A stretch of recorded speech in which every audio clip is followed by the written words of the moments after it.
Very good morning to one and all. Hello to everyone. नमस्कार बच्चों.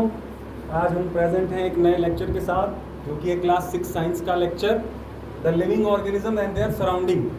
जो भी जीवित प्राणी हैं अपने आसपास लिविंग ऑर्गेनिज्म हैं हमारे पूरे नेचर में, वो कैसे रहते हैं, उनके आसपास का क्या इन्वायरमेंट है, वातावरण है, सराउंडिंग है, उसके बारे में हमको समझना है, डिटेल लेना है. आइए देखते हैं. Starting from the introduction. Understanding living organism and their surrounding is crucial for appreciating the diversity of life on Earth. It helps us understand how organisms adapt to their environments. Living organism जितने हैं उनके वातावरण, उनके surrounding के बारे में जानना बहुत आवश्यक है, क्योंकि हम भी एक लिविंग ऑर्गेनिज्म है. हम जहाँ रह रहे हैं अपने वातावरण में उसके बारे में नहीं जानेंगे, समझेंगे, तो हम कैसे दूसरे के साथ एडजस्ट कर पाएंगे, समन्वय बना पाएंगे, और एडजस्ट करके ही हमारी फूड चेन, जो फूड चेन है, हम पूरे लिविंग ऑर्गेनिज्म जितने भी हैं हमारे नेचर में, हम लोगों की एक फूड चेन होती है. हम लोगों का खाना एक दूसरे पर डिपेंड है. जैसे स्मॉल इंसेक्ट्स हैं, मतलब वो क्या करते हैं, वो अपने से भी छोटे ऑर्गेनिजम्स को खाते हैं. फिर जो बर्ड्स वगैरह हैं वो स्मॉल इंसेक्ट्स को खाती हैं. फिर बर्ड्स को बड़े बड़े एनिमल्स खाते हैं. और कई सारे हर्बीवोर्स, कार्निवोर्स मांसाहारी जो होते हैं, जो मीट वगैरह खाते हैं, ऐसे एनिमल्स. हर्बीवोर्स जो शाकाहारी होते हैं, जो केवल पेड़ पौधे पत्तियां खाते हैं. तो इससे फूड चेन पूरी डेवलप रहती है. हम ह्यूमंस कार्निवोर्स भी होते हैं, हर्बीवोर्स भी होते हैं, शाकाहारी मांसाहारी दोनों होते हैं, तो हमको कहते हैं ओमनीवोर्स. जो ऐसे ऑर्गेनिज्म जो कार्निवोरस और हर्बीवोरस दोनों होते हैं उनको कहते हैं ओमनीवोरस. तो मैं ये बता रहा था आपको कि हमको आसपास का ये सराउंडिंग और एडेप्टेशन जानना क्यों जरूरी है, क्योंकि हम भी एक प्राणी हैं, और हम आसपास के वातावरण में जहाँ हम रह रहे हैं हम उसके बारे में नहीं जानेंगे तो हम दूसरे प्राणियों के साथ एडजस्ट नहीं कर पाएंगे, हम अपनी फूड चेन को नहीं समझ पाएंगे. तो ये जानना बहुत ज़रूरी हो जाता है कि हमारे आसपास कौन रहता है, कौन से दूसरे लिविंग ऑर्गेनिज्म हैं, एनिमल्स हैं, वो कैसे रह रहे हैं, वो हमसे कैसे एडजस्ट करें, हम उनसे कैसे एडजस्ट करें. ठीक है. तो डाइवर्सिटी मतलब जो विविधता है पूरे अर्थ पर लिविंग ऑर्गेनिजम्स की, और वो कैसे रहते हैं, ये जानना बहुत ज़रूरी है. इससे हमको नॉलेज मिलेगी. अगर हम ये टॉपिक समझेंगे हमको पता चलेगा कि कैसे अलग अलग प्राणी अपने आसपास के वातावरण में ढल जाते हैं, रहते हैं. ठीक है.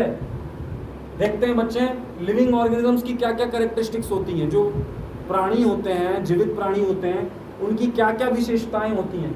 लिविंग कैरेक्टरिस्टिक, जो लिविंग ऑर्गेनिजम्स होते हैं, जो हम जीवित प्राणी हैं, हमारी कुछ विशेषताएं हैं.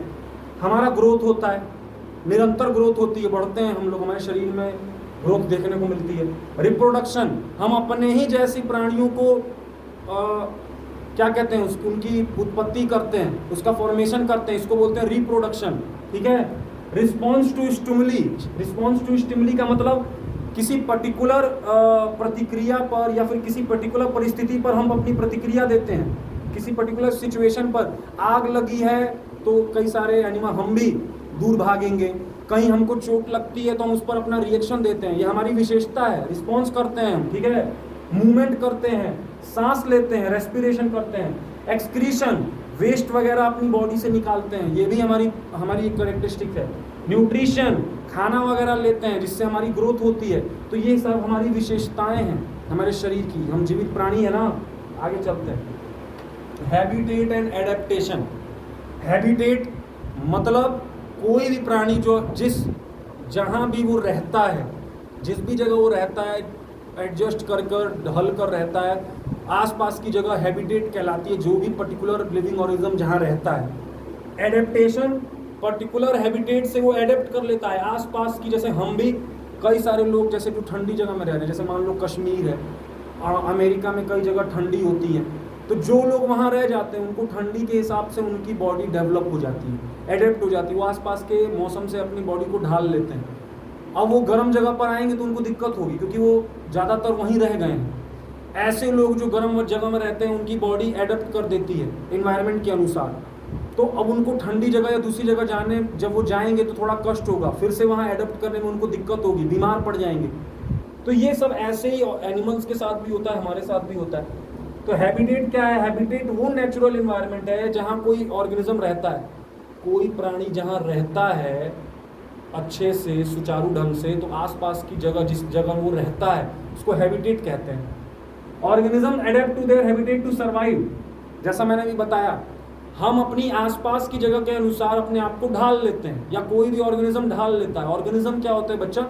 प्राणी को ऑर्गेनिज्म बोलते हैं। तो कोई भी प्राणी अपने आसपास की जगह के हिसाब से अपने आप को ढाल लेता है, इसको एडेप्टेशन बोलते हैं। और जहां वो रहता है वो हैबिटेट है। ठीक है, दो तरीके के यहाँ पर देखिए, 3 तरीके के हैबिटेट दिए हैं। टेरेस्ट्रियल हैबिटेट, टेरेस्ट्रियल मतलब थल, मतलब जमीन पर, ठीक है, जहां पर हम रहते हैं। जैसे ऐसे एनिमल्स या ऐसे ऑर्गेनिज्म जो टेरेस्ट्रियल ग्राउंड पर रहते हैं, एक्वेटिक जो पानी में रहते हैं, एरियल जो हवा में रहते हैं। तो 3 तरीके का हैबिटेट हो सकता है। टेरेस्ट्रियल हैबिटेट किसके लिए? हम लोगों के जैसे ह्यूमंस और ऐसे एनिमल्स जो जमीन पर रहते हैं। तो हम लोगों के लिए हमारा हैबिटेट टेरेस्ट्रियल हैबिटेट हो जाएगा। मछलियों का हैबिटेट कैसा कहलाएगा? Aquatic habitat. क्यों? क्योंकि वो जल में रहती है, वाटर में रहती है, तो वो एक्वेटिक हैबिटेट। बर्ड्स का हैबिटेट कैसा रहेगा? हम कहेंगे कि बर्ड का हैबिटेट कैसा है, तो आप कहेंगे एरियल, हवा में रहती है वो लोग। ठीक है, तो इस तरीके से हैबिटेट होता है। टाइप्स ऑफ हैबिटेट जैसे टेरेस्ट्रियल, फॉरेस्ट, ग्रासलैंड, डेजर्ट। ठीक है, ये टेरेस्ट्रियल हैबिटेट है। क्यों? आप समझिए, केवल हमारी बात नहीं हो रही है, एनिमल्स और यहाँ पर ह्यूमंस की बात नहीं हो रही है। प्लांट्स जो हैं, ठीक है, जो पेड़ पौधे हैं, प्लांट्स भी तो एक प्राणी है, जीवित प्राणी है, तो वो भी तो जमीन पर रहते हैं। कई सारे प्लांट पानी के नीचे भी रहते हैं। तो टेरेस्ट्रियल हैबिटेट्स का एग्जांपल क्या होगा? फॉरेस्ट, ग्रासलैंड, डेजर्ट, ये टेरेस्ट्रियल हैबिटेट हो जाएगा। Aquatic habitat, fresh water, marine, marine मतलब पूरा जल, जितनी भी जल संधि है, वाटर बॉडीज हैं, ये एक्वेटिक हैबिटेट है।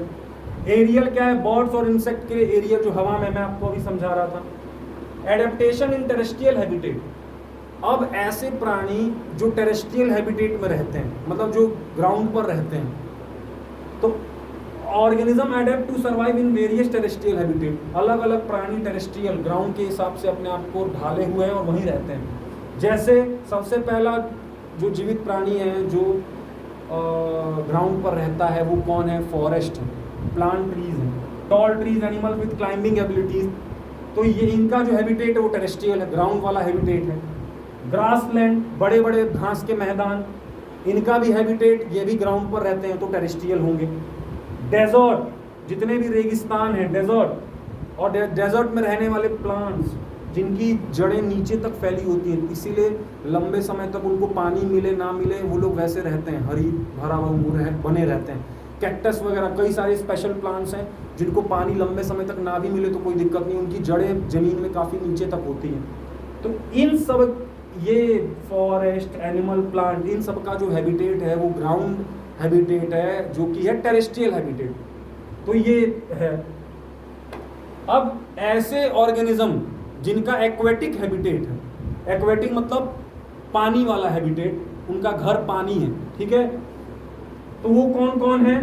फिश हो गई, ठीक है, कई सारे ऐसे प्लांट हैं जो पानी के अंदर, समुद्र या नदी के नीचे ही, वो पानी के नीचे ही उनका फॉर्मेशन होता है, तो उनको वहीं उनका हैबिटेट, उस हिसाब से ही वो ढले हैं, कहीं और नहीं उग सकते हैं, पानी में ही उगेंगे। Marine animals like dolphin, whales, बड़ी बड़ी वेल्स, डॉल्फिन, कई और लगभग अत्यधिक सारी जितनी भी फिशेस हैं, वो सब उनका हैबिटेट एक्वेटिक ही है, वो मरीन में रहते हैं, वो पानी में ही रहते हैं, उनका घर वही है, उसके अलावा वो कहीं और नहीं रह सकते। एडेप्टेशन इन एरियल हैबिटेट्स, अब कुछ ऑर्गेनिजम्स ऐसे भी हैं जो हवा में रहना पसंद करते हैं और उसके हिसाब से ही अपने आप को ढाले हुए हैं। और आप जानते हैं ऐसे ऑर्गेनिज्म कौन कौन से हैं? Birds, hollow bones with wings for flight, उनकी खोखली हड्डी होती है पंखों के बीच में जिससे वो उड़ पाते हैं। इंसेक्ट्स, कई सारे इंसेक्ट्स वो भी खुली हवा में ही रहते हैं। तो ऐसे बच्चों कई सारे अपने मतलब इस पृथ्वी पर, इस अर्थ पर, नेचर पर कई सारे ऑर्गेनिजम्स हैं जिनका अपना अपना घर है, अपना अपना हैबिटेट, और अपने हिसाब से उनने अपने आप को ढाला है। कई प्राणी जमीन पर, कई प्राणी पानी के नीचे, कई प्राणी हवा में रहना पसंद करते हैं और उसके हिसाब से ही अपने आप को ढाले हुए हैं। इंटरडिपेंडेंस ऑफ ऑर्गेनिज्म, अब इन सारे ऑर्गेनिजम्स का, इन सारे प्राणियों का आपस में भी डिपेंडेंसी है या आपस में एक दूसरे पर डिपेंड करते हैं, ठीक है। Organism depend on each other for survival, मतलब अपने जीविका के लिए, अपने सर्वाइवल के लिए हम एक दूसरे पर डिपेंड करते हैं। मैंने आपको भी चैप्टर के स्टार्टिंग में समझाया था फूड चेन। फूड चेन बहुत इंपॉर्टेंट कड़ी है, फूड चेन ही है जिसकी वजह से हम एक दूसरे से डिपेंड करते हैं। Food chain and food web illustrate this interdependence. Plants provide food for herbivores which are prey for carnivores. हम एक दूसरे पर डिपेंड करते हैं बच्चों, हम एक दूसरे पर, हमारा खाना भी डिपेंड है।